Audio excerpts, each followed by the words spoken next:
আচ্ছা, আপনারা কি জানেন যে খচ্চর, এই যে ফেমিনিস্ট এদের বিষয়ে বলছে যে খচ্চর জন্ম হয় কিভাবে? খচ্চর গাধা আর হচ্ছে ঘোড়া, মানে স্ত্রী গাধা আর হচ্ছে ঘোড়া, এই দুইটার মিলনে যে বাচ্চাটা হয়, যেটা জন্ম নেয়, এটা হয় খচ্চর। এন্ড খচ্চর যেমন পাকিস্তানে বেশি খচ্চর দেখা যায়, বা আফগানিস্তানে দেখা যায়। তো খচ্চর কেন তৈরি করে?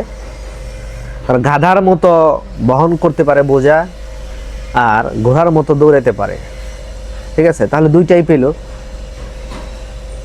এই গাধা এবং ঘোড়ার মিলনে যেটা জন্ম হয় সেটা হচ্ছে খচ্চর। এই যে শাহবাগী ফেমিনিস্ট নারীবাদী, এদের জন্মটা হয়েছে কিভাবে জানেন?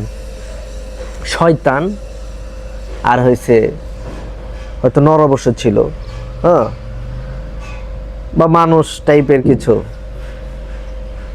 তো এই যে এই দুইটার স্পার্মে মনে হয় জন্ম হয়েছে ফেমিনিস্ট। তাদের চেহারাগুলো দেখেন একটু, একজনও, ওরা যদি আপনার একদম শর্টস পরে তারপরেও আমাদের মতো সুস্থ মস্তিষ্কের মানুষকে সিরিয়াস করতে পারবে না।